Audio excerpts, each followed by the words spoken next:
Olá, olá, você está aí do outro lado? Estou vendo vocês. Estamos aqui hoje, libretianos e libretianas. Bom dia, boa tarde e boa noite, porque a gente não sabe quando vocês vão nos ver, na verdade, não é? Então, aqui é a Clô Barcelos, estamos aqui na sala Libretos, né?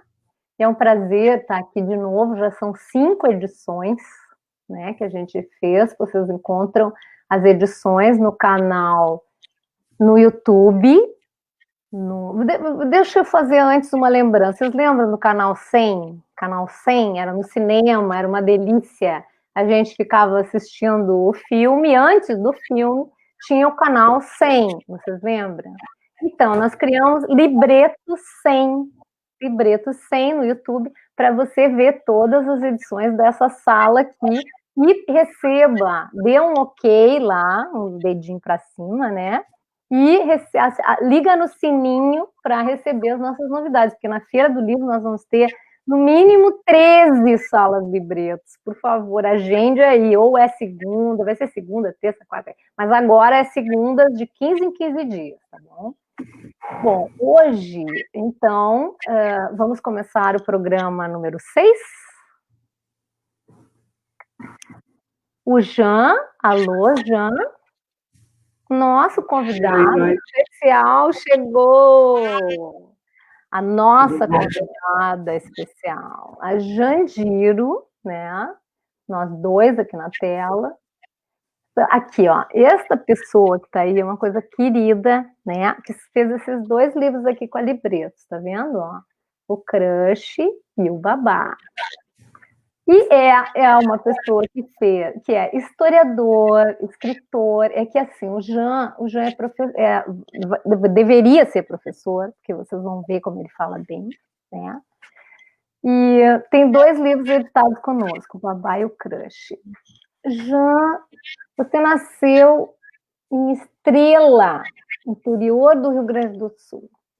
É graduada em História pela Univates.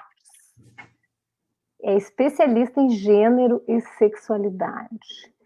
Como é que é essa vida aí em... Tu mora no Vale do Taquari. Tu tá agora no Vale do Taquari. Eu tô em Porto Alegre.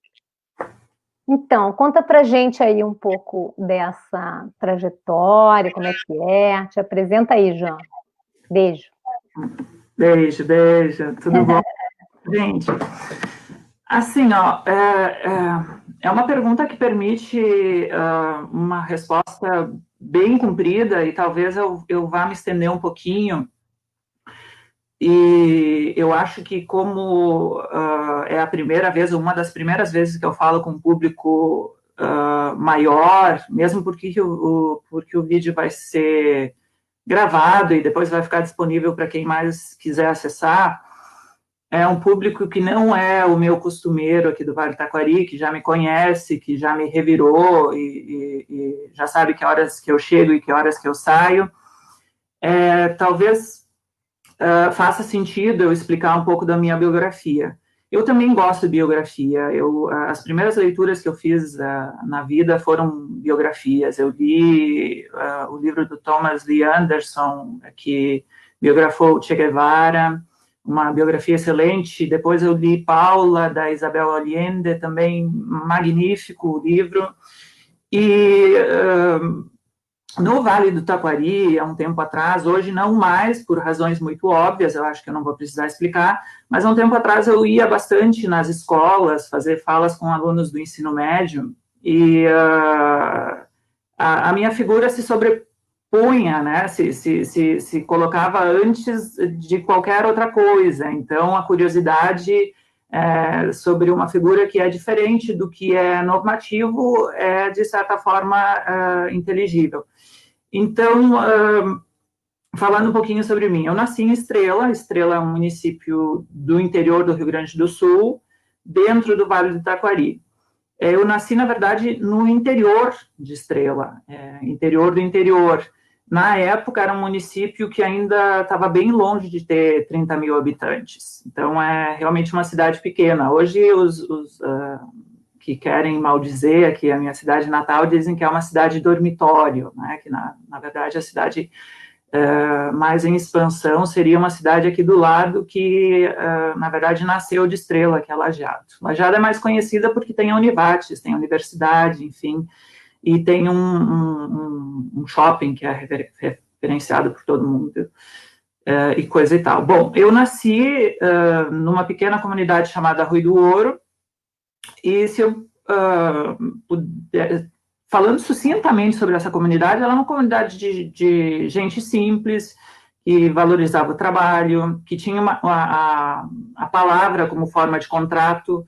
Na verdade, você não assinava nada, você dizia que você iria fazer tal coisa e aquilo comprometia a sua honra se você não o fizesse. Nós fomos ensinados desde criança a respeito dos valores básicos, não roubar, não matar, não usar entorpecentes, enfim. Uma gente realmente bem simples, com valores muito arraigados e que tinha por entretenimento se visitar, ou nos finais de semana, ou talvez, às vezes, de tarde, nas tardes mais quentes, durante o verão, porque eles conseguiam ainda fazer uma coisa que muitos de nós não conseguem mais fazer, que é organizar o seu próprio tempo. Eu tenho muita inveja disso, de quem consegue organizar o seu próprio tempo, dispor do seu tempo e não estar preso aí, né, por esse mundo aí que tem prisões para tudo que é lado. Nesses encontros, eles falavam sobre a vida, falavam sobre a comunidade, dividiam um chimarrão, uma coisa que hoje a gente não está podendo momentaneamente fazer mais. Jogavam carta, jogavam canastra, pife, eram os dois jogos preferidos deles. Aí, nisso, eu já não sei se eles tinham muito valor, se eles não roubavam de vez em quando, porque aí, de vez em quando, eles se enfesavam uns com os outros durante os jogos. E os homens também, eles jogavam bocha aqui, no interior era muito comum, até recentemente ainda tinha campos de bocha, hoje eu não sei como é que está isso, mas os homens costumavam aos sábados ou domingos ir para o campo de bocha e se divertir entre eles. É uma espécie de homossociabilidade, se você for pensar bem. O máximo dos máximos, Clô, a minha família, ela saiu daqui uma vez até São Leopoldo. Os meus pais nem chegaram a conhecer a praia. Porto Alegre, eu não sei se eles conheceram. Eles conheceram, eles foram para São Leopoldo porque eles foram visitar numa caravana, na qual eu fui junto, o túmulo do Padre Royce. Era muito comum, ele estava em alta naquela época, se visitar o túmulo do Padre Royce em São Leopoldo. E eu cresci muito livre nessa comunidade. Eu e um irmão, às vezes a gente saía depois do almoço, a gente só tinha o compromisso de voltar para casa, né, antes de escurecer. A gente podia ficar a tarde inteira, enfim, o dia inteiro brincando, desbravando as matas, que eram algumas praticamente intocadas, e pântanos, e se divertia, a gente se divertia da maneira que enfim, acabava inventando brincadeiras muito peculiares, porque a gente não tinha brinquedos comprados. Enfim, um contexto bucólico, né? Esse contexto que muita gente das grandes cidades hoje, principalmente, idealiza como um refúgio. Eu poderia falar muito mais coisas boas sobre essa região de onde eu vim, sobre esse município no qual eu nasci, porque realmente tem muita gente bacana, tem muita coisa interessante para se ver por aqui, para vivenciar por aqui. Só que, e aí vem o mas, o porém, o todavia, começam as complicações, eu fui crescendo e eu fui vendo algo que me incomodou desde muito cedo, e aí talvez depois eu tente explicar por que já desde cedo isso me incomodava. Eu fui vendo que essa população aqui de Estrela e do Vale do Taquari, assim como outras, hoje eu entendo que todas as populações fazem isso, não só a população do Vale do Taquari, não só a população de Estrela, não só a população de Lajeado, não só a população de Porto Alegre, não só a população do Rio de Janeiro, da Europa, de qualquer lugar faz isso, do passado, do presente, talvez no futuro também. Eles tinham uma narrativa epopeica sobre o seu passado. Narrativa epopeica quer dizer o quê? Eles contavam a exaustão, repetiam o tempo todo, que eles eram descendentes de um europeu idôneo de um imigrante europeu idôneo que chega aqui no continente de São Pedro, como era conhecido o Rio Grande do Sul à época, em terras desabitadas, para, com o seu esforço, através do seu esforço, por meio do seu esforço, quer dizer, numa lógica meritocrata, transformar esse lugar que era desabitado, só tinha mata fechada e feras, né, bichos, num lugar civilizado e símbolo do progresso. Essa é a narrativa majoritária, hegemônica da população da minha cidade e dos municípios que circundam Estrela.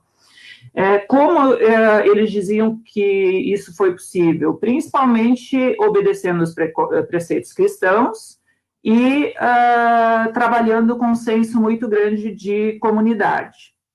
Essa narrativa, eu não tenho comigo hoje, como historiadora, não posso dizer que ela está totalmente equivocada, que ela não faz sentido nenhum, mas tem alguns pontos nela que necessariamente a gente precisa discutir, e a população daqui se negava a discutir e a falar sobre isso. E quais são esses pontos? Vou citar alguns. Se você diz que você veio da Europa para uma terra desabitada, você ignora que esse espaço antes era ocupado por populações indígenas. Isso é algo que me incomoda, principalmente a partir do momento que eu vou entrar para a universidade, quando eu começo a perceber isso com mais ênfase. Esse imigrante que vem da Europa, a gente precisa ter claro que ele é um ser humano como qualquer outro, então ele não é uma figura idônea, santa, que não está, não foi capturada pelas mazelas que capturam todos os seres humanos. Que mazelas são essas? O egoísmo, as estratégias que a gente tem de sobrevivência que nem sempre são muito bacanas. Eles tinham uma ficha criminal ali junto. Nem sempre era essa figura idônea que esse pessoal daqui retratava.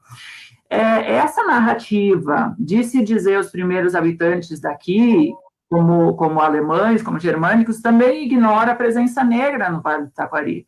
A presença negra que, num primeiro momento, é de escravizados, que constituíram a força de trabalho da nossa região.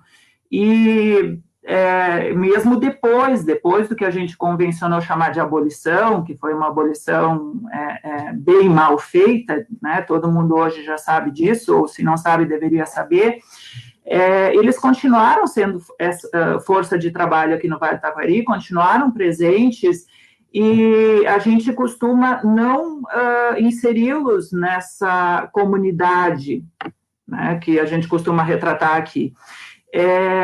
Esse discurso também de que eles vieram para cá e ocuparam, desbravaram uma mata fechada e lidaram com as feras, é um discurso que hoje a gente pode entender como antiambiental, né? E a questão da sustentabilidade ambiental está no nosso pescoço, né? Porque a gente sabe que quanto mais está com fogo no Pantanal, quanto mais está com fogo na Amazônia, mais um determinado grupo ligado a determinadas pessoas que estão hoje no poder, pensa em lucrar. Então, esse discurso de que os imigrantes vieram para cá e desbravaram as matas e afastaram as feras, para mim também tem um quê de problemática ambiental que pode desembocar no futuro, hoje, que é o hoje, num mau entendimento do que está acontecendo a nível de Brasil, por exemplo, com a Amazônia e com o Pantanal.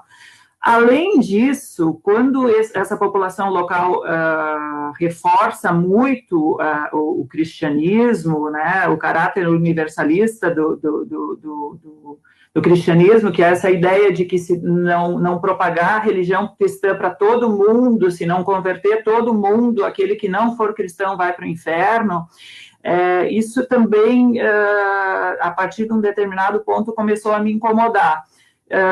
Essa narrativa, ela também esconde muita briga que os antigos tinham entre si, por exemplo, católicos, protestantes e maçons que viviam nos primórdios aqui no Vale do Taquari, tinham brigas acirradas entre eles, horríveis, né, de crianças de famílias protestantes e católicas não poderem brincar entre si, não poderem casar, e assim por diante.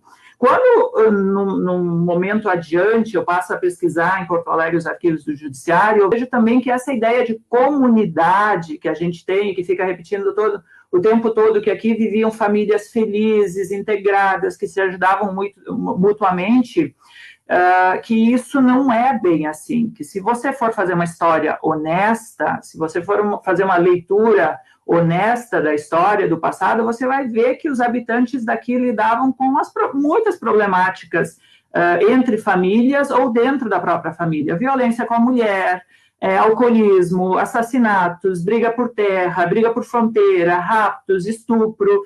Então, essa história, essa narrativa epopeica que eles apresentavam para mim e continuam apresentando corriqueiramente, passou, a partir de um determinado momento, a me incomodar muito. E claro que me incomodou também por causa da minha situação particular, porque se reproduzia sempre como ideal e padrão, e a única coisa possível, a família tradicional que exclui o gay, que exclui o trans, que exclui a lésbica, que exclui o intersexo, que exclui qualquer outra possibilidade.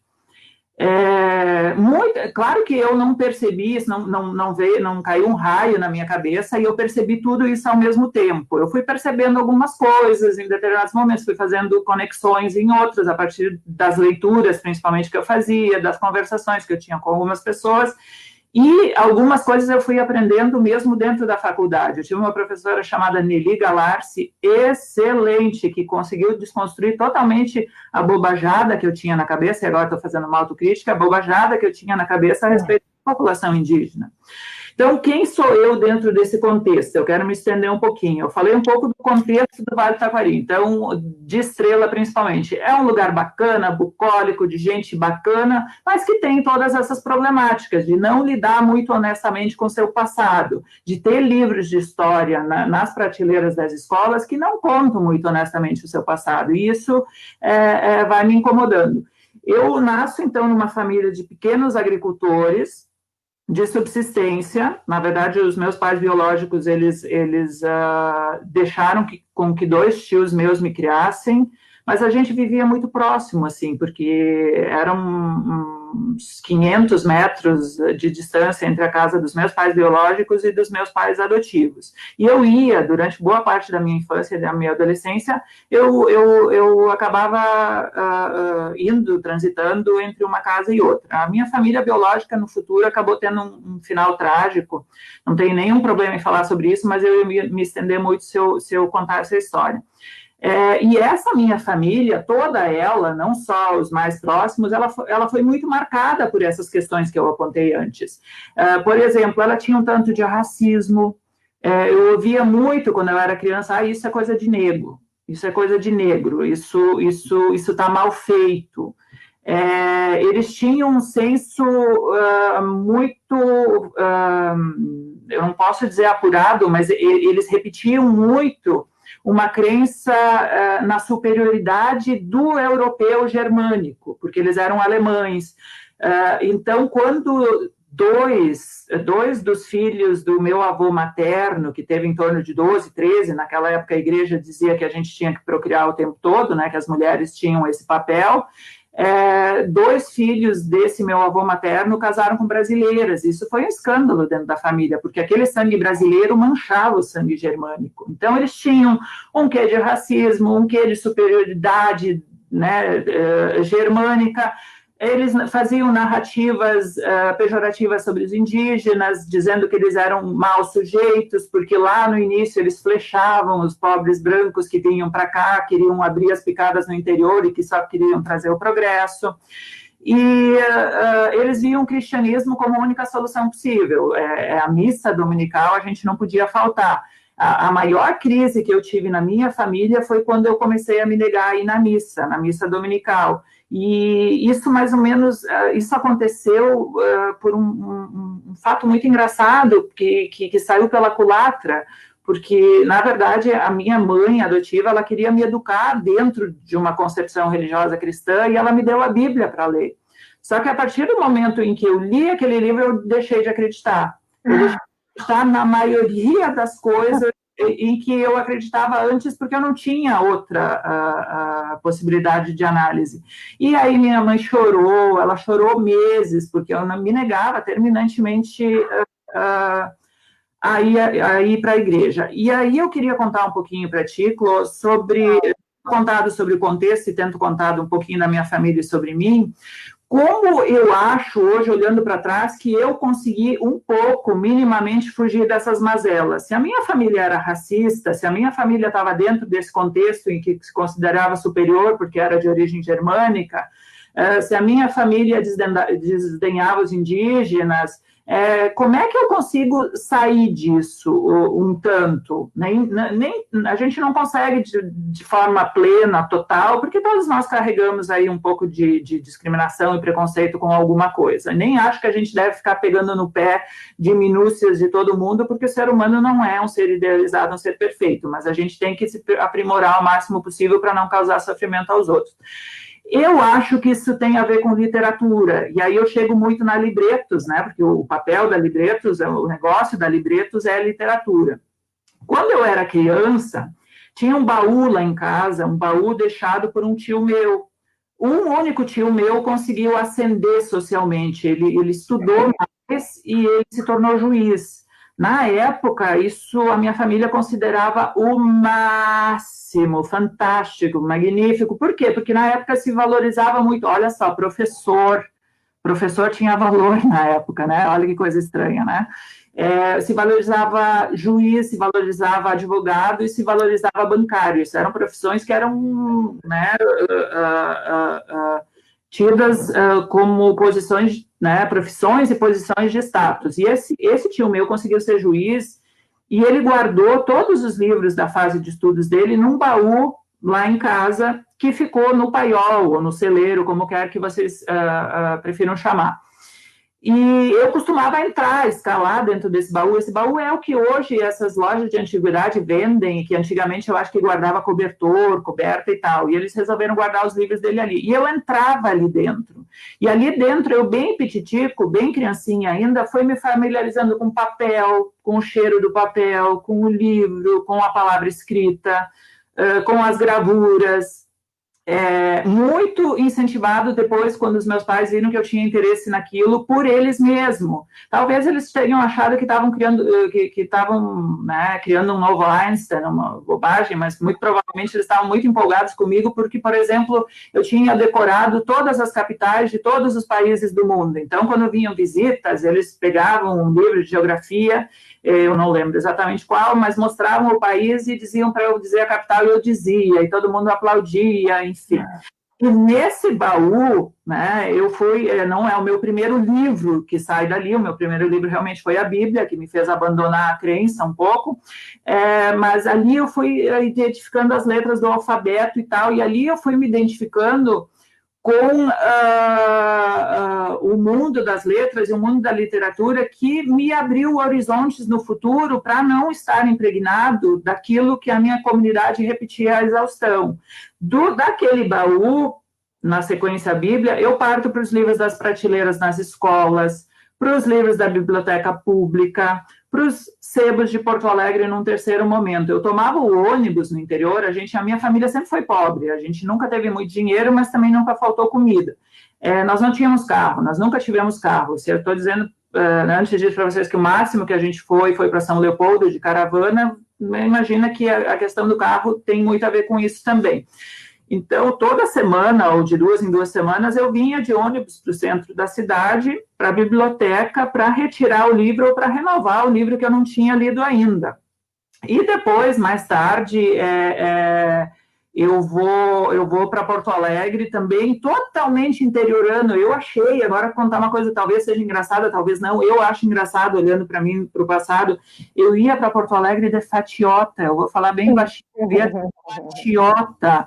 Eu tinha mandado fazer uns conjuntos de Oxford, ou todo verde, ou todo azul, ou todo preto, ou todo amarelo, ou todo vermelho, e eu achava que em Porto Alegre tu tinha que andar assim, já com os meus cabelos, né, grandes, e lá um pouquinho de maquiagem toda de Oxford no mesmo tom. Isso deveria ter chamado atenção de uma maneira escandalosa, mas eu fazia isso, eu ia buscar livros em Porto Alegre, geralmente eu ia primeiro na Riachuelo ali, amei a Riachuelo, achei a rua Riachuelo paraíso, e nesses livros, né, que eu lia com muita avidez, eu lia muita Agatha Christie, muita Rosamund Pilcher, muito Sidney Sheldon, Isabel Allende no começo, muita biografia. Nesses livros e nesses romances, eles foram, eu acho que eles foram me dando aquela coisa que o Didier Eribon chama de fantasmagoria do outro lugar. Quer dizer, eu vivia num lugar onde eu achava muitas coisas opressivas, mas eu não entendia a opressão, esse nome e tal, mas eu achava muitas coisas opressivas, eu achava que eu não poderia ser como eu era, como eu sentia, e eu achava que existia um outro lugar, longe dali, que poderia me proporcionar liberdade. Eu achava que esse outro lugar existia porque eu lia nos romances que existiam lugares assim, eu lia nos livros que existiam lugares assim. Pouco depois, também vai aparecendo muito forte a questão da televisão, e aí eu vou assistindo televisão também, e na televisão... principalmente os clipes da Madonna. A Madonna eu olhava como esses jovens hoje olham, por exemplo, a Lady Gaga. Eu olhava e dizia, meu Deus do céu, pode ser assim, olha que coisa mais louca, em algum lugar que não é aqui Estrela, não é Arroio do Ouro, onde eu nasci, não é no meio dessa comunidade, pode ser totalmente diferente. E eu passei a sentir uma solidão muito grande nesse interior, e com o tempo, a partir do meu primeiro emprego, eu passo a morar no centro da cidade de Estrela. Eu faço essa saída do interior, da pequena localidade, vou para o centro. Logo eu me desiludo muito com o centro, porque eu vejo que o centro, na verdade, reproduz todo o imaginário que o interior reproduzia. E aí, esses livros que eu passo a ler para tentar fugir, né, desse lugar de opressão onde eu vivo, também vão me dando um entendimento muito maior do que seja, do que era, do que é homossexualidade e transexualidade, porque a minha família não tinha conhecimento nenhum, eles eram pequenos agricultores que tinham feito a 4ª série antigamente, eles não tinham conhecimento técnico sobre isso. Eu passo a pegar nas bibliotecas, então, o relatório Kinsey, o relatório Master G. Johnson, os livros da Sherry Hite, que morreu, eu acho que 2 dias atrás, agora que é uma feminista fantástica, também com um relatório dela, o livro A Queda para o Alto, da Sandra Mara Herzer, o Viva Zapata, da Rita Mainbrau, para falar sobre que falava sobre lésbicas, e eu começo, através da literatura, de novo, olha só como essa literatura está presente na minha vida, eu começo a perceber que eu não sou sozinho no mundo, que eu não sou uma criatura que sente daquele jeito, sozinho. Claro que durante uma fase lá da minha adolescência e da minha infância, teve uma coisa coletiva, que eu acho que todos os gurizinhos têm, né, que eles brincam uns com os outros, olham o genital um do outro, fazem aquela coisa de sarram um o outro, fazem broderagem e tal. Essa fase coletiva eu tive, mas para a maioria dos gurizinhos foi uma fase, para mim não foi. Eu fiquei naquilo e eu precisei me entender numa localidade de interior chamada Estrela, chamada Arroio do Ouro primeiro, depois Estrela, depois Vale do Taquari, depois eu ampliei um pouco para Porto Alegre. Eu precisei me entender como pessoa sozinho e com os livros. Não tinha internet, isso que todo mundo faz hoje, desde do 2º mês, eu acho que de nascimento, já estão teclando no celular. Eu não tinha isso para buscar conhecimento, eu tinha que buscar conhecimento nos livros e fazer experimentações comigo mesmo para saber o que eu era, o que eu gostaria de ser e o que estava acontecendo comigo. Então, isso me fez fazer coisas muito loucas. Por exemplo, uma época eu testei maquiagem, então, testar maquiagem foi um horror, porque eu não tinha ninguém em quem me espelhar. Então, eu fazia horrores, eu tinha a sobrancelha totalmente apagada, um preto bem escuro na linha do olho, um batom azul, uma base totalmente de cor totalmente diferente da minha pele, até aqui só, a marca aqui, o pescoção branco, e saía, e achava maravilhoso, mas eu não tinha o que as pessoas hoje têm, que são referências.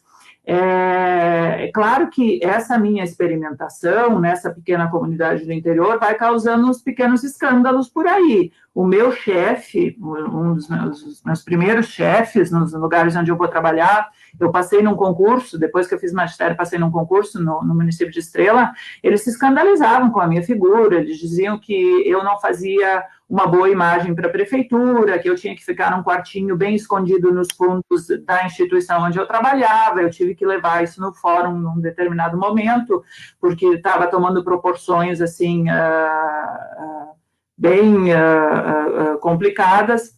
Então, essas experimentações que eu vou fazendo, elas vão causando todo tipo de impacto nessa pequena comunidade do interior. Teve sofrimento? Teve muito sofrimento durante esse meu caminho, teve o que na época eu não sabia o que era, mas hoje eu entendo que era muito bullying na escola.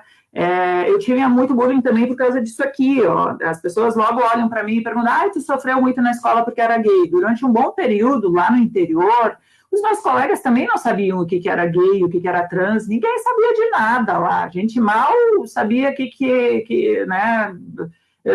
que a gente tinha que comer, brincar e dormir.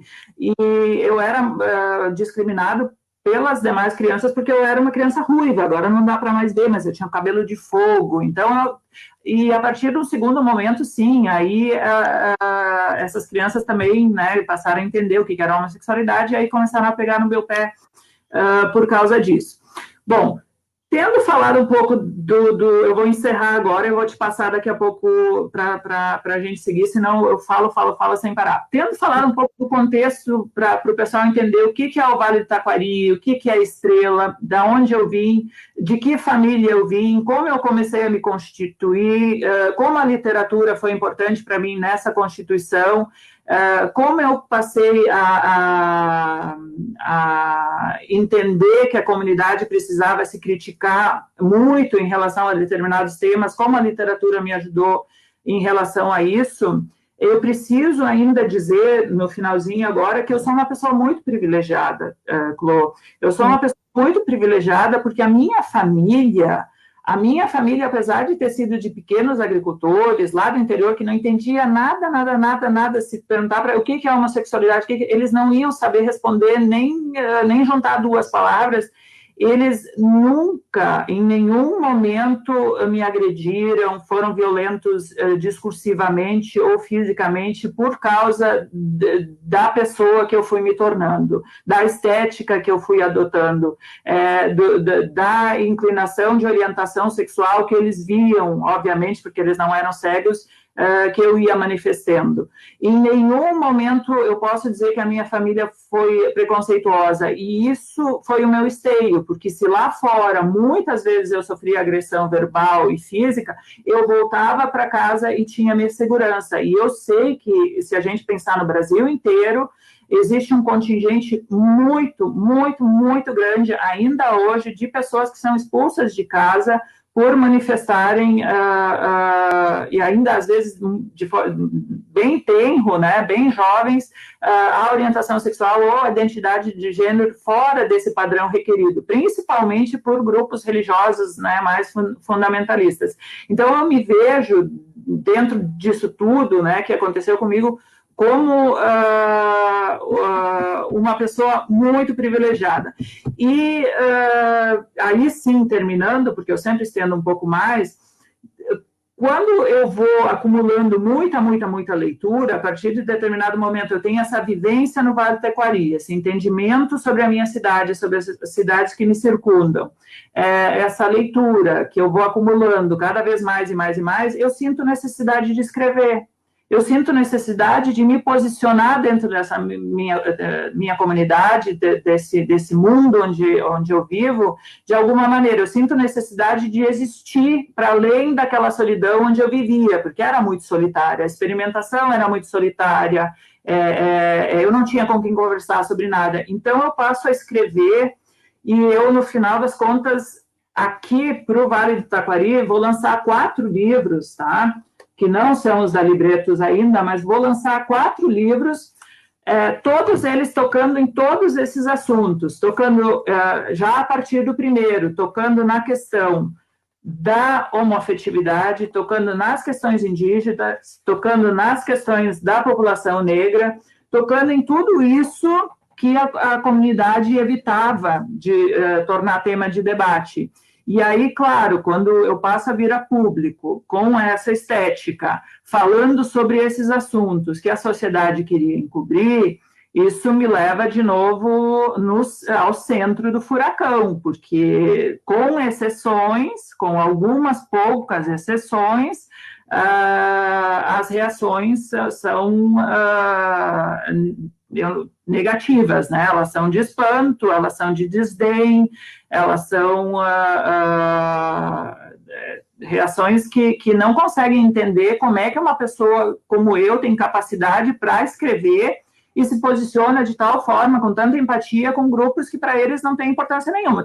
Os indígenas, por exemplo, até hoje, a gente tem 2 comunidades aqui, uma na minha cidade, em Estrela, e uma em Lajeado, até hoje, eles são totalmente desconsiderados como, eu poderia até dizer, como humanos, eles nunca são pauta de uma maneira positiva aqui na nossa comunidade. Então, eu tenho essa trajetória aqui no Vale do Taquari, desses 4 livros publicados antes de chegar na Libretos. Aí chegou um determinado momento na minha vida em que eu pensei, bom, deu, eu acho que eu já falei suficientemente sobre o Vale do Taquari, eu contribuí o que era possível, eu já tive as experimentações que eu achei necessárias, eu continuo vivendo aqui, tem pessoas maravilhosas por aqui, mas eu preciso espraiar um pouquinho, eu preciso sair daqui, eu preciso ter novas experiências, preciso ampliar meus horizontes, e aí eu chego finalmente na Libretos, e na Libretos eu tenho uma história muito bacana, eu já tenho 2 livros lançados pela Libretos, um é o Babá, que é o primeiro, que é este aqui, e o Crush, do Álvaro de Azevedo. Vou te passar a palavra, porque eu acho que eu já...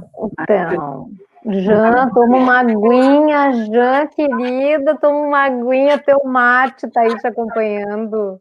Olha só, eu deixei rolar, né? Porque essa pesquisa, esse trabalho, essa coisa que tu fala a teu respeito, vai servir para pessoas que estão fazendo pesquisas em antropologia, sociologia, sociedade contemporânea. E é muito bacana esse teu depoimento. Por isso que eu não cortei, eu sou muito chata, corto direto. Então, hoje eu estou respeitando, porque hoje aqui nós temos uma raridade, uma pedra bem interessante para trabalhar. Bom, mas tu é uma lutadora, dá para ver, né, que tu resiste. Mas, assim, o teu trabalho aqui na Libretos, e, enfim, eu conheço esses nossos, que nós fizemos. Uma pessoa perguntou agora quais são os teus livros, tu já mostrou, e a Luísa já comentou lá no chat. O teu trabalho está indo assim, ó, na contracorrente, como não poderia deixar de ser diferente, de alguns conceitos sectários e regressivos, certo? Do ponto de vista humanitário, inclusive. Então, tu atua no âmbito da história literária, que tem uma herança, claro, como a sociedade que a gente vive hoje, que parece que a gente já nasce devendo, né? Humanidade para a sociedade já nasce devendo. Tem uma sociedade, uma herança fortemente patriarcal e escravista. E isso tu trabalha no Crush, por exemplo, começa trabalhando no Crush e vai. Eu queria que tu falasse um pouco nesse trabalho contemporâneo que tu está fazendo daqui para, né, com o Babá e com o Crush. Vai aí, o Crush, vamos ver, vamos falar um pouco sobre isso.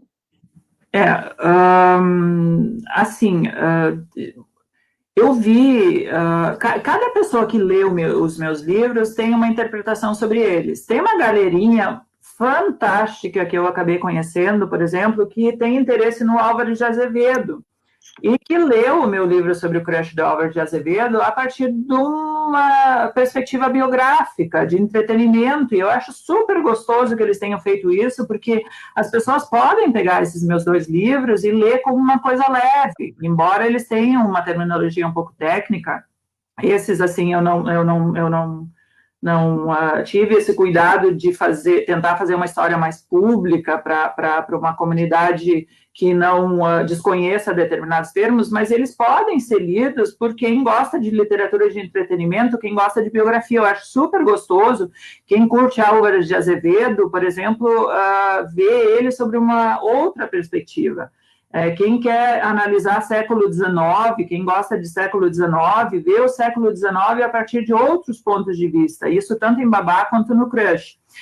Mas, eu vejo que os acadêmicos, tanto o Luiz Augusto Fischer, que fez o prefácio do Crush, quanto o Guto Leite, que fez uma resenha maravilhosa para Zero Hora, cada um deles interpreta o meu livro a partir de uma determinada perspectiva, e isso é muito bacana, porque isso revela que esses livros têm vários braços. E fica muito forte nas leituras que as pessoas têm marcado, associado a essas duas produções, a questão de que há essas questões muito atuais, né, de se falar sobre uma sociedade que sempre foi patriarcal, uma sociedade que foi escravista e que mal resolveu essa questão, não resolveu ela até hoje, e de como a minha literatura se insere nessas questões. E aí eu vejo, eu tento colocar, claro, historicamente, se a gente pensar, por exemplo, na questão patriarcal, é difícil hoje pensar historicamente, né, Clô? Porque a história está sendo vilipendiada de tudo que é jeito, é um negacionismo do caramba. Eu não sei onde vai acabar isso, mas é o que está na moda. Mas para qualquer leitor mais medíocre, mais mediano, é visível, por exemplo, que as mulheres tinham muita dificuldade no século XIX, que é onde eu transito na escrita dos meus livros, em se tornar escritoras públicas. Muitas usaram pseudônimos. Aí, no Crush, eu falo um pouquinho da George Sand, que foi uma dessas que usou pseudônimo, né? George é um nome masculino para poder se publicar, e outras, inclusive, eram publicadas pelos maridos, né? O crédito era dos maridos, elas não tinham os nomes publicados nos livros. Os LGBTQIA também tiveram muitos problemas para produzir, para tornar sua obra pública, embora a gente não possa dizer que não tenha tido LGBTQIA lá atrás escrevendo. Oscar Wilde, André Gide, Verlaine, Rimbaud, Proust, são provas de que eles escreviam. Negros, a gente pode incluir nesse grupo indígenas, que, claro, que tinham uma tradição mais oral, que não eram, até há pouco tempo, o arroz e feijão dos leitores, com exceções. Tinha alguns leitores que sempre leram negros, sempre leram LGBTQIA e mulheres, mas a leitura hegemônica costumava ser de masculina, né, patriarcal e branca. Então, historicamente, havia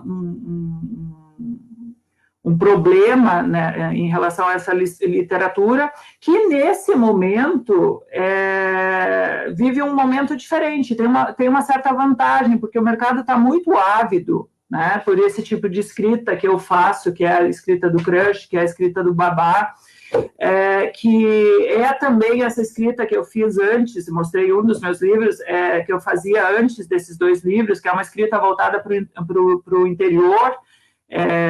Muitas pessoas da academia hoje dizem assim, a gente precisa olhar para o interior, mas eu já escrevia sobre o interior lá em meados dos anos 2000, eu já faço isso há muito tempo, então às vezes eu me incomodo um pouco, eu tenho um pouco de ranço quando o acadêmico lá da capital diz, olha, nós temos que nos debruçar sobre o interior, mas gente, eu já estou fazendo isso já há décadas,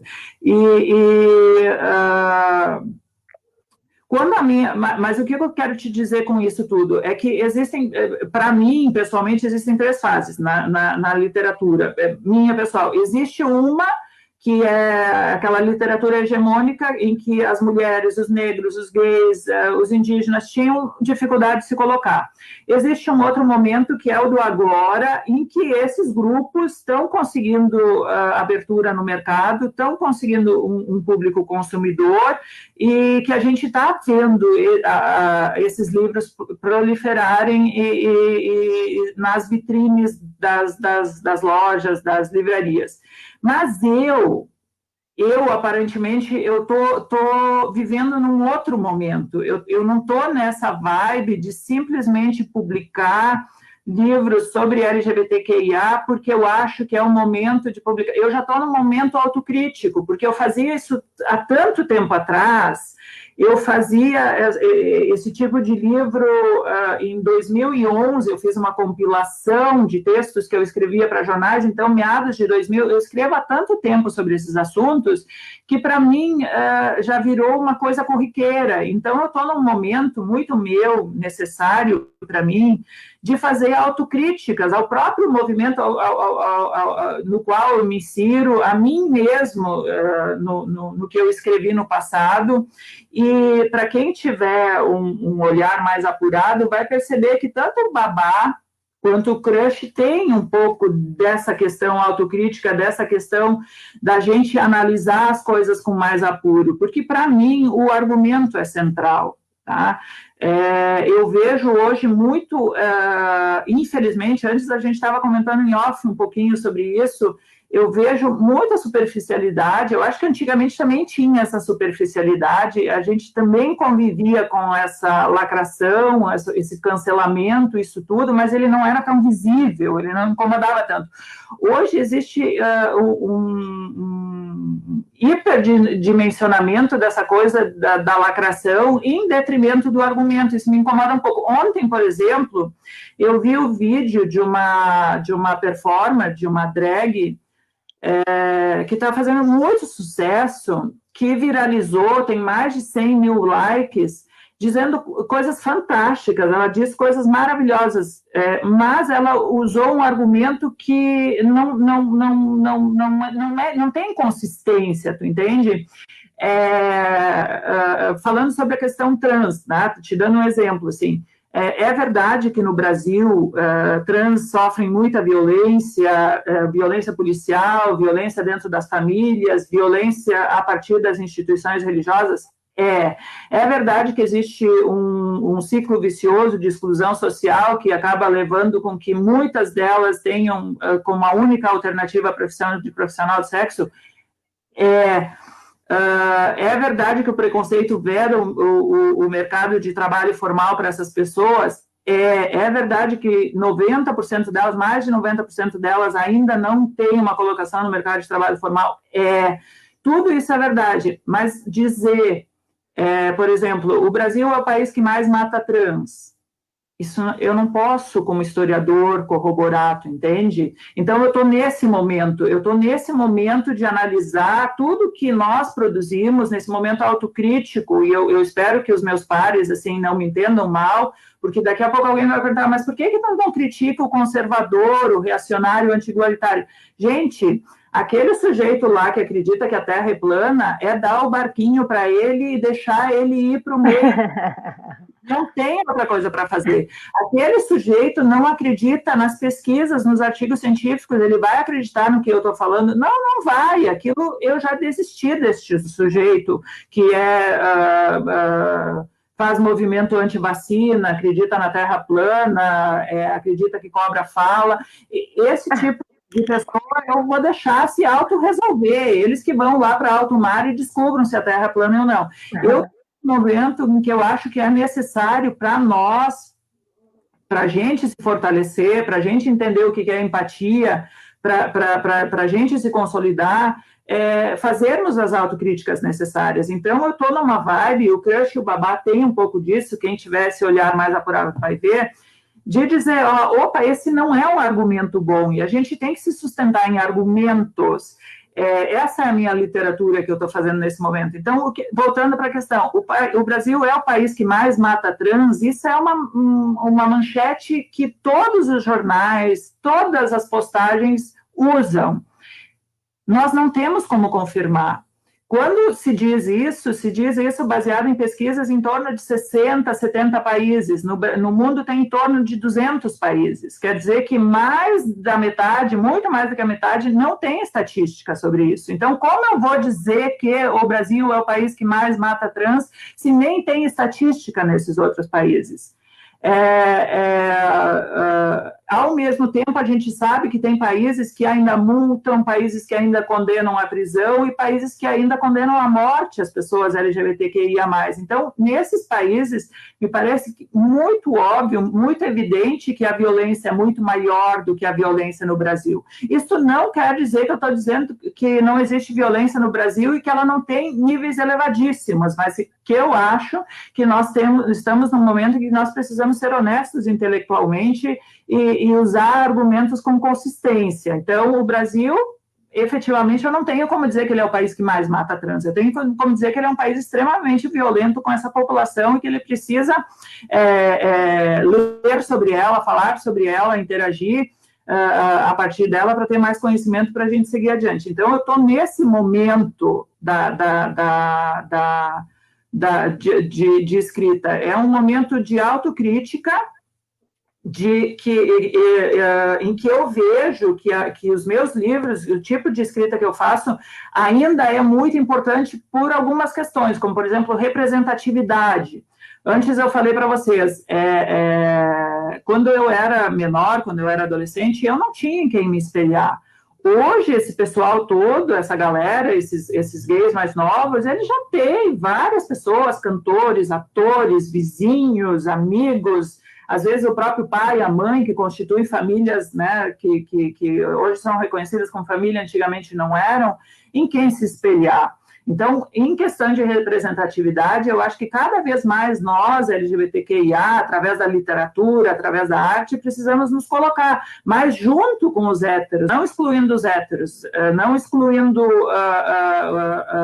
os outros grupos, mas fazendo uma interlocução constante. Os meus livros, eles não são livros direcionados para o público gay. A Jã escreve para os gays. Não, a Jã escreve para os gays, para os héteros, para todo mundo. Mesmo porque os gays já sabem muito sobre os gays. É bom que os outros leiam sobre os LGBTQIA+.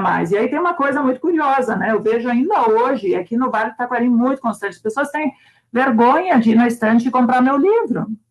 Elas têm vergonha de pegar um livro porque elas têm medo de ser associadas, elas têm medo que alguém vai achar que elas são também, que é um absurdo total. Então, os meus livros hoje são importantes por essa questão da representatividade. Eu acho que mulheres, negros, indígenas, cada vez mais precisam também estar nesses espaços, embora a gente possa fazer uma crítica muito complicada em relação a isso, porque a gente vê que, na maioria das vezes, a busca é por espaços de poder e retorno econômico, sem uma criticidade que a gente precisaria para mudar o todo da sociedade, né?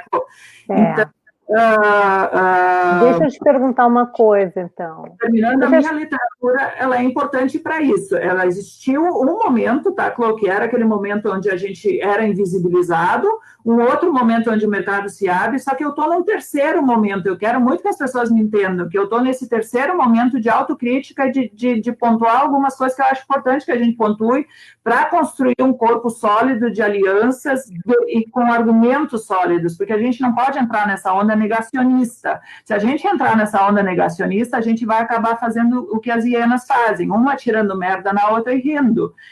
Isso não é futuro para a gente, né? É verdade. Olha, esse hábito aí, eu acho que espero que não chegue aqui como moda, porque o pessoal vai gostar, viu? Esse hábito. É verdade.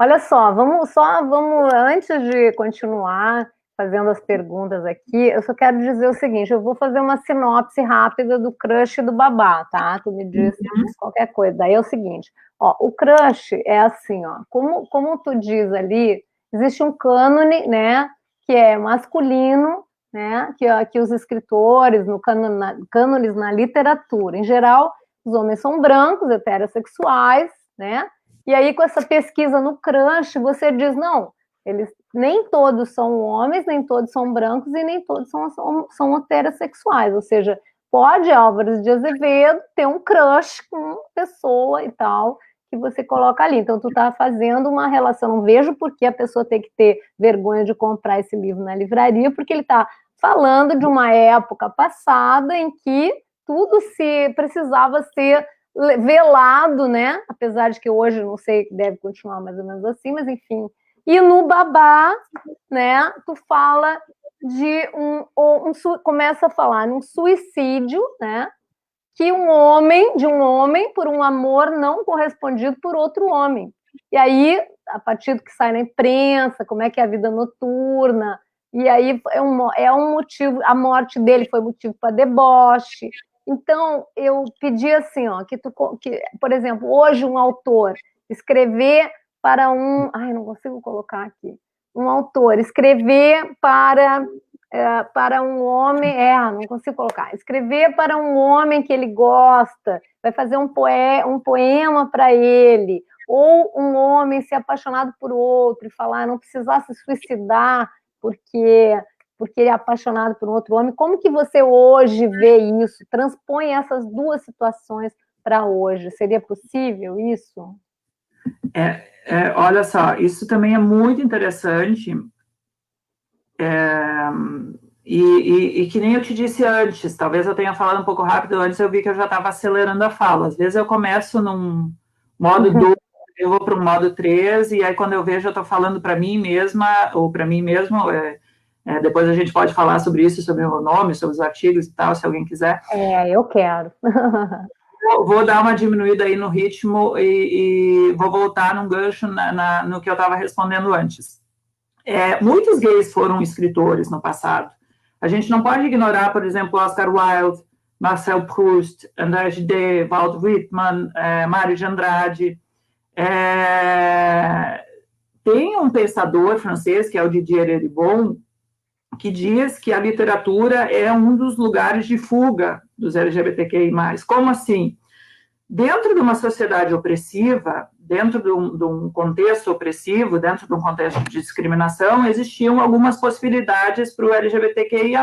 Uma, migração geográfica ou física. Quer dizer, você migra, você foge ou da sua família, ou daquela localidade, ou daquele município, ou daquele país. Se você vai analisar, por exemplo, o início do século XX, a Alemanha, antes da ascensão de Hitler, era um lugar para onde todos os gays migravam dos Estados Unidos, de outros lugares da Europa, porque ele era muito acolhedor. Olha que curioso, né? A Alemanha, que depois com Hitler, para mostrar como a história pode andar para trás, né? E depois foram para o campo de concentração. Mas antes do Hitler, aquele local era muito friendly, muito acolhedor, e houve uma migração muito grande de gays para lá. Uma outra alternativa, fora essa de migrar fisicamente, migrar geograficamente, é a negação. É você continuar no mesmo lugar, mas enrustir, entrar dentro do armário e viver uma vida fake, performar algo que você não é, que muita gente ainda continua fazendo, principalmente dentro de núcleos religiosos, onde existe uma impossibilidade total de assumir a orientação sexual que não seja a hegemônica, padrão, a heterossexual. E uma terceira possibilidade, uma terceira coisa que existe é essa de fugir para os espaços do imaginário, para os espaços literários, onde você gesta a você mesmo e aos personagens. Tá? Então, durante todo o tempo em que houve literatura, houve escritores gays, não dá para dizer que eles não existiram, mas a forma, a liberdade que eles tinham para escrever sobre esses assuntos, como eles iam colocar esse assunto, isso era muito diferente, porque, de maneira geral, e eu mostro isso um pouco no Babá, é muito interessante para ver aí o século XIX, como eles escreviam sobre isso, eles tinham que apresentar como uma narrativa de escândalo, como literatura erótica, como algo voltado para o deboche, como algo do campo da patologia, da doença. Quer dizer, o gay tinha que ser apresentado como alguém super erotizado, como alguém doente, e com sugestão de solução para aquilo, que geralmente era o quê? Era tratamento hormonal, tratamento psicológico, suicídio, às vezes, em alguns livros, prisão, era a reza, né? Era o expurgo da igreja, era o isolamento. Então, se fazia a literatura, ela existia, mas os personagens tinham que ser assim, a leitura tinha que ser assim, dentro daquele contexto, porque senão o autor ele era perseguido. O Oscar Wilde foi muito perseguido, a Radcliffe Hall, que foi uma das primeiras que escreveu sobre lésbicas no Poço da Solidão, foi perseguida. Eles eram processados muitas vezes por causa dos escritos. No Brasil, a gente tem uma escritora emblemática que é chamada de Cassandra Rios, que aí no final do século XX, ela publica um livro chamado Eudemônia, que é sobre duas mulheres, e ela dá um final feliz para essa história. Ela levou em torno de 20 processos judiciais por causa disso. E ela cansou de dar final feliz para os personagens, e todos os outros livros dela dão um final trágico, um final triste, porque assim a sociedade aceitava. Então, existia essa escrita um tempo atrás, só que essa escrita era feita de uma determinada maneira que ela era só aceita de uma determinada maneira, assim como também se tentava invisibilizar ao máximo essa questão da biografia. Então, se o Álvaro de Azevedo realmente foi ou não foi, é ou não é, eu acho que uma chave desse meu livro é deixar uma interrogação e dizer o que eu gostaria que fosse, mas, enfim... Um ponto muito interessante desse livro do Álvares de Azevedo é mostrar como todos os autores que vão pensando no Álvares de Azevedo na sequência, tanto no século XIX como no século XX, desconsideram totalmente, tentam invisibilizar, higienizar totalmente a possibilidade que o Álvares de Azevedo tenha sido homossexual. Quer dizer, eles não permitem nem fazer a pergunta. E em relação a outros grupos, a gente também sempre teve, né, escritores negros, por exemplo, Machado de Assis, Maria Firmina dos Reis, Cruz de Souza, Lima Barreto e tal, a gente sempre teve. O problema é a invisibilização tanto na biografia como na questão do próprio livro, para eles poderem ser consumidos. E na história recente gaúcha, assim, a gente não pode ignorar Valmir Ayala, Caio Fernando Abreu, Francisco Bittencourt. Eu, lá nos meados de 2000, a gente já está escrevendo sobre isso. Muda a perspectiva. Isso que você falou é muito importante. Muda a perspectiva. Hoje você pode falar sobre afeto, sobre afetividade de uma maneira positiva. Hoje você pode ter heróis e heroínas dentro da sua literatura, e não só vilões LGBTQIA, não só personagens psicopatológicos, não só personagens doentes. Então, esta leitura mudou. Essa possibilidade da gente ter uma representatividade positiva, ela se constituiu a partir da luta desses movimentos sociais muito fortes a partir do final da década de 70 aqui no Brasil, início da década de 80. E foram eles que abriram os campos para nós. Então, realmente, a gente tem uma proliferação,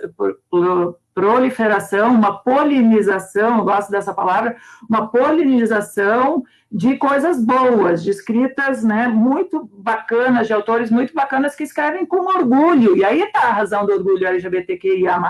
Antigamente, se tinha vergonha. Hoje se tem orgulho de apresentar o seu livro, de apresentar um gay que dá certo como família, um gay que é feliz com o namorado, que tem os mesmos problemas que os casais héteros têm. Então, sim, mudou muito.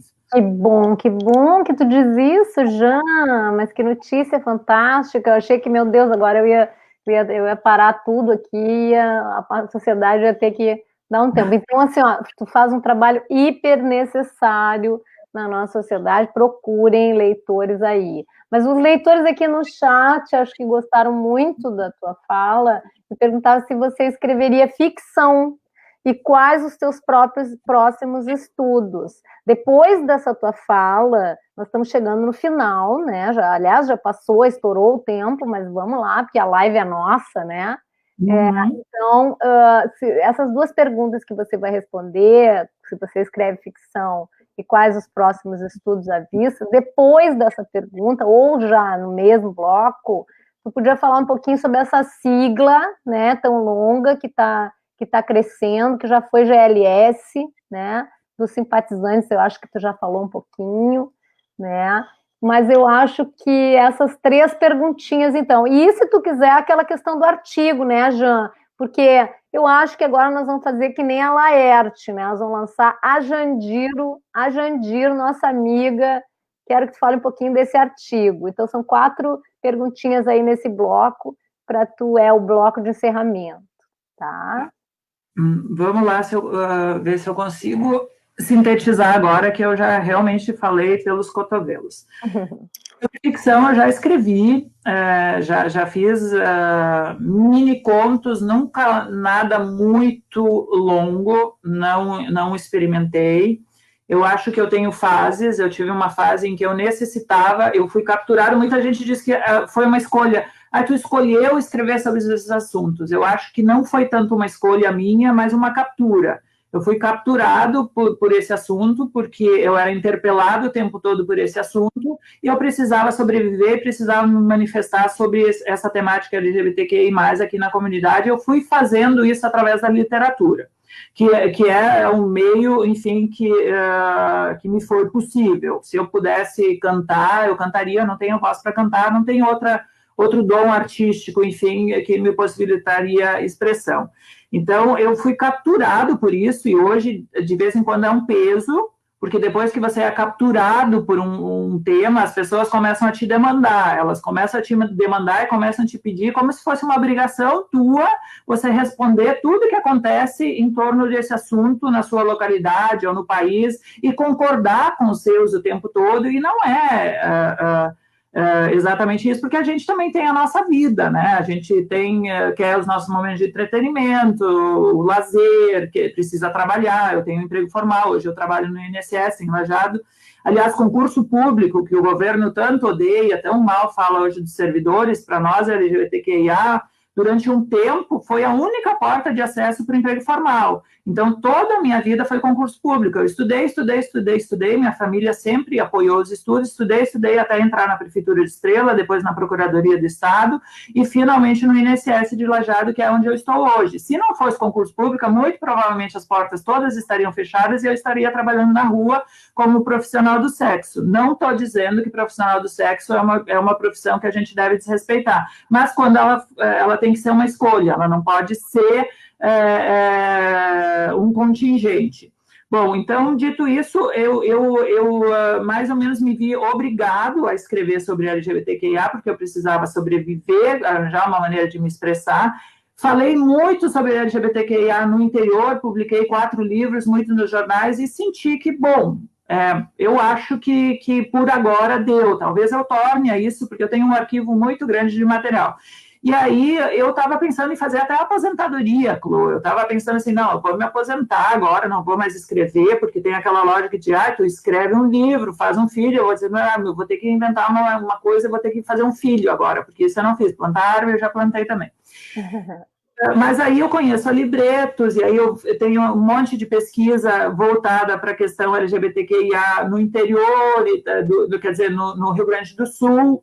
Muita gente não entende por que eu publiquei sobre personagem do Rio de Janeiro, mas eu estou querendo falar sobre o Rio Grande do Sul, isso vai vir na sequência, e aí eu estou respondendo. Provavelmente vai ter um 3º livro que vai explicar de uma vez por todas, porque esses 2 primeiros dizem sim respeito também bastante ao Rio Grande do Sul. Então, o projeto desculpa, ainda na Libretos, com a Libretos, com certeza, publicar um 3º, talvez um 4º livro, e aí sim, voltado para a história LGBTQIA, diretamente aqui no Rio Grande do Sul, para a gente entender por que a gente diz que é tão provinciano, que o Rio Grande do Sul é tão preconceituoso, e por que os gays migram tanto, fogem tanto do Rio Grande do Sul, vão para a Europa, vão para o Sudeste e querem sair daqui. Sobre a questão LGBTQIA, eu acho assim, que é muito evidente... Perdão. Quer tomar uma aguinha, já? É muito evidente, é muito claro no mundo de hoje que a humanidade tem percebido que que as pessoas são diferentes umas das outras. De fato, isso é um fato, não tem como negar. Antigamente a gente tinha um padrão, a gente tinha homem, mulher. eram os únicos aceitos. Quem fugia disso era considerado anormal, era considerado aberração. Aos poucos foram sendo incorporadas outras identidades. Era homossexual, era travesti, era transexual, era lésbica. Só que, num determinado momento, se viu que aquilo também era pouco para dar conta de toda a diversidade da fauna humana, da nossa representação. E aí é muito bacana, por um lado, a gente vê que tem um alfabeto inteiro, e talvez mais do que esse alfabeto, tem que incluir símbolos aí atrás, de pessoas que se sentem diferentes. Ao mesmo tempo, eu sempre digo, uma estratégia perigosa, porque cada casa se torna uma prisão. Cada letra dessas cria fronteiras muito rígidas e aprisiona o sujeito. Então, um tempo atrás, eu já fui classificado como tudo. Eu já fui classificado como homossexual, como viado, como bicha, como trans, como travesti, como me chamavam de fada bela, quase mulher, mulher trans. Então, todas essas nomenclaturas as pessoas já deram para mim. E o que eu fiz quando essas pessoas deram essas nomenclaturas para mim? Eu tentei vestir elas como se fosse uma roupa, para ver se eu me sentia confortável nelas. E eu vi que em cada uma dessas casinhas, em cada uma dessas roupas, algo apertava, algo não me fazia sentir confortável. Quer dizer o quê? São aqueles limites muito rígidos que as pessoas põem nas identidades. Então, quando me chamavam travesti, diziam, mas você tem que botar silicone, você tem que ter uma bunda enorme. Eu dizia, mas eu não quero ter uma bunda enorme, não quero ter silicone. Então, você não é travesti. Então você é gay. Aí eu ia para o grupo dos gays, e os gays diziam, não, mas você é uma trans, você não é um gay. Então, existe um risco de você delimitar demais e de você acabar fazendo com que todas essas identidades do LGBTQIA+, acabem se tornando um lugar de sofrimento, como antigamente era um lugar de sofrimento, e ainda é, eu acho, um lugar de sofrimento para o homem hétero e para a mulher hétero seguir certas prescrições. Por exemplo, mulher hétero, a mulher não pode, é obrigada a raspar todos os pelos, a mulher é obrigada a se maquiar, a mulher é obrigada a fazer isso, o homem não pode chorar, o homem não pode aquilo. Então, essas convenções que tem para essas identidades acabam se tornando prisões. Então, isso é um risco. E existem essas duas coisas. Antes eu falei um aspecto interessante, respondendo a quarta pergunta do GLS. Antes eu falei uma coisa interessante, que a história ela não é um processo linear, cronológico, que sempre vai no sentido do progresso da evolução positiva. Tanto que na Alemanha, eu pontuei, os gays iam para lá muito na década de 1920, porque era um centro acolhedor para eles, depois acendeu Hitler, botou todo mundo no campo de concentração. Então, a história não se dá sempre no sentido positivo. A gente está vendo esse movimento de regresso, de reacionário, conservador no mundo todo, não é à toa. Isso é algo, né, em muitos aspectos, dando para trás. Mas a gente tem que ter consciência também de que muitas coisas do passado talvez tenham sido boas e que a gente pode recuperar algumas coisas desse passado. Por exemplo, LGBTQIA+, se você olhar algumas tribos autóctones ou a sociedade grega, você vai ver que aquelas populações lidavam muito melhor com essa questão do que nós lidamos hoje, com essa mentalidade cristã. Então, há pouco tempo atrás também, e aí chegando na questão GLS, se usava a sigla GLS e se identificava com muita clareza quem eram os simpatizantes, porque a própria pessoa se definia como simpatizante, e aí você conseguia construir com mais solidez um corpo de alianças, e eu acho que isso é muito importante. A gente precisa fazer alianças com o hétero, porque o hétero precisa nos ajudar. Nós somos uma minoria quantitativa, nós precisamos do hétero votando a nosso favor no legislativo, se posicionando a nosso favor no executivo, assim como nós podemos apoiar a causa dos héteros, né? Então, esse corpo de aliança precisa ser consolidado, e eu acho que é uma perda da gente ter dispensado a letra S e não ter pensado nada a respeito desses aliados e ter se fechado muito no gueto, Claro, tem uma explicação por trás disso. Por que as pessoas dizem que tiraram o S? Porque numa questão de política pública, os S não poderiam se beneficiar, mas isso é óbvio que o simpatizante não vai se beneficiar de uma questão de política pública, sabe? E, finalmente, então, voltando, aí a gente fez todo um caminho interessante e eu volto para a minha biografia, que foi lá onde eu comecei essa conversa. Jandiro, Jandirá, a ou o. Isso mostra um tanto da diversidade embaixo desse guarda-chuva trans. Hoje eu disse antes que eu não sei como eu me defino, geralmente as pessoas me definiam, eu vestia a roupa, via se estava confortável ou não. Eu me autodefini 2 vezes na vida, olha que eu já tenho alguns anos, uma vez como outsider, né, que seria alguém de não pertencimento aos lugares clássicos, e outra vez como alguém queer, que seria também alguém que não se encaixa em nenhuma das nomenclaturas. 2 vezes eu me autodefini, não deu certo, ninguém quis adotar, ninguém entendeu, mas eu ainda continuo gostando dessas expressões. Mas para ver como a gente é complexo. Politicamente, que a maioria das pessoas vê como uma pessoa trans, e realmente eu transcendo essa questão do binário homem-mulher, de fato, eu respeito e vou junto com todas as trans e os trans, né, que querem o seu nome, a sua razão social no documento, na certidão de nascimento, e querem ser respeitadas pela identidade ou pela identidade de gênero com a qual se identificam, como se sentem. Eu estou junto lá na frente carregando a faixa. Eu acho justíssima essa causa, esse pleito. Eu já vi muitas situações de violência, já cheguei em lugares onde, por exemplo, tinha uma trans que ninguém identificava no consultório médico, daqui a pouco o médico chama um nome masculino e ela tem que levantar e todo mundo faz um bochicho, começa a se cutucar, começa a rir. Então, se é para evitar sofrimento, se essas pessoas reclamam dentro dessa binariedade, o nome masculino e feminino, parabéns, vamos lá, estou apoiando. Mas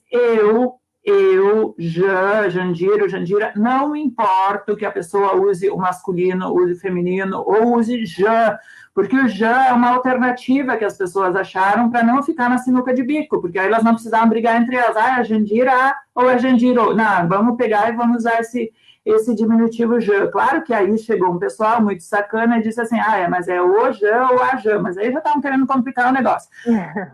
Eu vou me sentir maravilhosamente bem com o interlocutor que for, se ele usar com respeito o a, ou o Jandirá, ou o Jandirô. No meu local de trabalho, minhas colegas convencionaram no INSS a chamar no feminino. Eu acho muito bacana que elas tenham feito esse exercício, mostra que elas estão preocupadas comigo, preocupadas com que o público, que é o cliente do INSS, me respeite, elas estão tentando me respeitar, elas estão elaborando isso.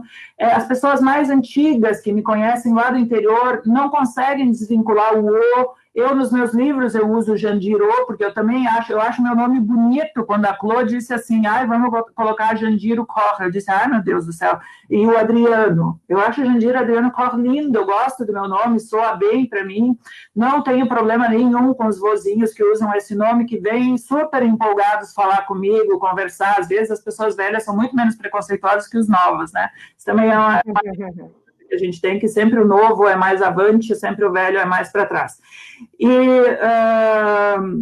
o Então, foi convencionado na universidade, principalmente na academia, um pessoal mais largado, mais despojado, que não quer treta, que não quer confusão, usa Jan. E eu acho isso muito importante para pontuar no final. Eu acho, assim, é um momento da gente construir alianças, é um momento da gente não cavar o que não o que é desnecessário, sabe? Não, eu vejo muita gente brigando ferrenhamente por causa do meu nome. Eu disse, gente, só me perguntem, eu vou dizer de boas com qualquer nome, contanto que me respeite. Não precisa cavar uma causa. A gente tem muito homofóbico, transfóbico nos lugares de poder com quem a gente precisa lidar e precisa entender como vai colocar outras pessoas nesses lugares de poder que não sejam transfóbicas, homofóbicas, racistas e o diabo a quatro. Então, a gente não precisa ter essas picuinhas, essas minúcias entre nós. Eu, particularmente, então, para todo mundo, aceito todas as formas super de boa. Muito bom.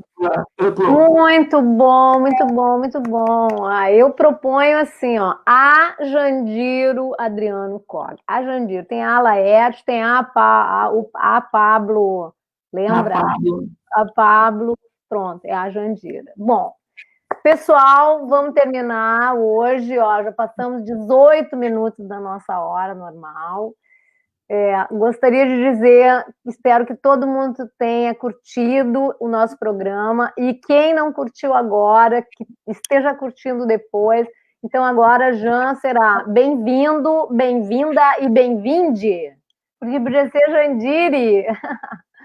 Então esse programa, não esqueça, vai ficar no Face uma semana, depois ele vai para o Libreto 100. Quer dar um tchauzinho aí, Jean? Tchau, tchau, Clô. Muito bom te ver. Agora que a gente só tem essa possibilidade de se ver online, né? E muito bom falar, porque mais ou menos isso aí é um expurgo, né? É uma terapia poder falar. Não, mas isso aí vai ficar para pesquisa, Jean. Vai ficar para pesquisa, não te maravilha. preocupa. Ficou longe dos padrões da comunicação, né? Que eu deveria ter te cortado, e o entretenimento está pedindo 140, 280, mas eu acho que tu falou tanta coisa que as pessoas precisam aprender, né? E é bacana porque tu coloca os teus limites também. Tu respeita os limites de quem está de fora e tu coloca os teus limites, é muito bacana. Pessoal, tchau! Olha só, daqui a 14 de setembro nós vamos falar sobre circo. Aqui a Libreto fala sobre tudo.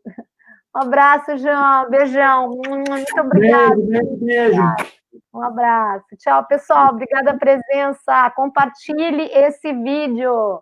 Um abraço. Tchau.